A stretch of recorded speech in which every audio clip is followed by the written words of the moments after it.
بسم اللہ والحمدللہ والصلاۃ والسلام علی رسول اللہ، اما بعد۔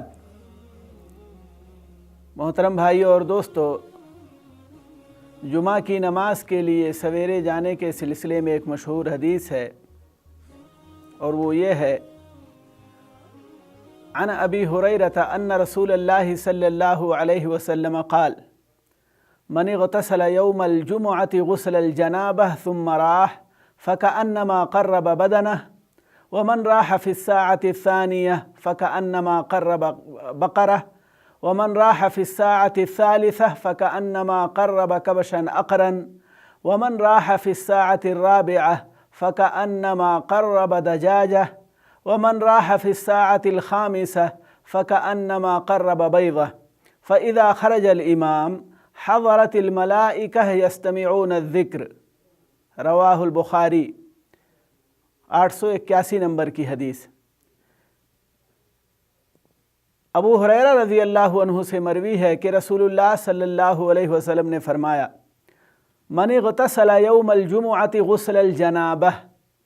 یعنی جس شخص نے جمعہ کے دن غسل جنابت کی طرح غسل کیا، یعنی خوب اچھی طرح نہایا، اچھی طرح سے مل مل کر جس طریقے سے جنابت کا غسل کیا جاتا ہے اس طرح سے غسل کیا۔ من اغتسل یوم الجمعة غسل الجنابہ ثم راح، جس شخص نے جمعہ کے دن غسل جنابت کی طرح غسل کیا پھر گیا،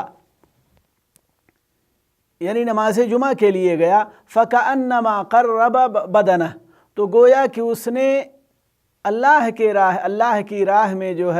ایک اونٹ کی قربانی پیش کی۔ ومن راح فی الساعۃ الثانیہ فکأنما قرب بقرہ، اور جو دوسری گھڑی میں گیا تو گویا کہ اس نے اللہ کے راستے میں ایک گائے کی قربانی پیش کی۔ ومن راح فی الساعۃ الثالثہ فکأنما قرب کبشا اقرا، اور جو تیسری گھڑی میں گیا تو گویا کہ اس نے اللہ کے راستے میں سینگھوں والے میڑھے کی قربانی پیش کی۔ ومن راح فی الساعۃ الرابعہ فکأنما قرب دجاجہ، اور جو چوتھی گھڑی میں گیا تو گویا کہ اس نے اللہ کے راستے میں ایک مرغی کی قربانی پیش کی۔ ومن راح فی الساعۃ الخامسہ فکأنما قرب بیضہ،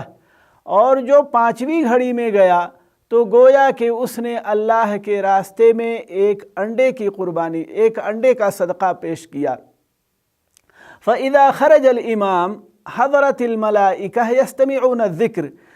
پھر جب امام نکل آئے، یعنی گھر سے خطبہ دینے کے لیے نکل آئے،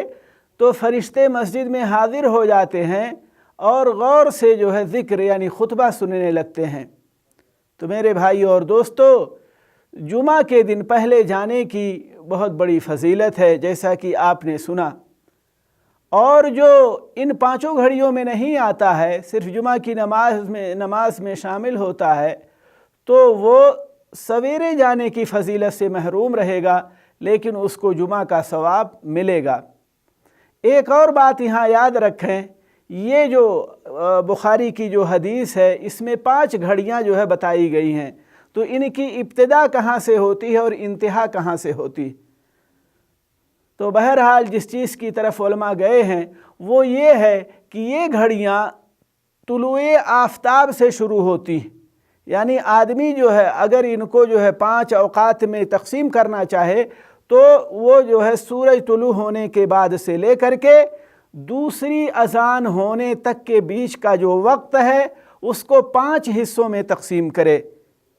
انہیں 5 حصوں میں تقسیم کرے۔ اور حدیث میں ساعہ سے مراد 60 منٹ کا جو گھنٹہ ہوتا ہے وہ مراد نہیں ہے، بلکہ طلوع آفتاب سے لے کر کے دوسرے اذان کے بیچ میں جو وقت ہے اس کو 5 حصوں میں تقسیم کرے، اور پھر یہ وقت یہ فضیلت والے ہوں گے۔ تو اس سے مراد یہ نہیں ہے کہ 60 منٹ کا ہی ہوگا، بلکہ جو ہے یہ جو گھنٹہ ہے 60 منٹ سے کم بھی ہو سکتا ہے اور 60 منٹ سے زیادہ بھی ہو سکتا ہے۔ تو بہرحال طلوع آفتاب سے لے کر کے دوسری اذان کے بیچ کے اوقات کو 5 حصوں میں تقسیم کیا جائے، اور پھر جو ہے پہلا جو وقت ہوگا، یعنی پہلا جو وقت ہوگا وہ جو ہے اونٹ کے ثواب کے لیے ہوگا، اور دوسرا جو ہے گائے، اور تیسرا جو ہے جیسا کہ حدیث میں ذکر کیا گیا۔ اللہ تعالیٰ سے دعا ہے کہ اللہ تعالیٰ ہمیں قرآن و حدیث کی صحیح سمجھ عطا کرے۔ وصلی اللہ وسلم علی نبینا محمد۔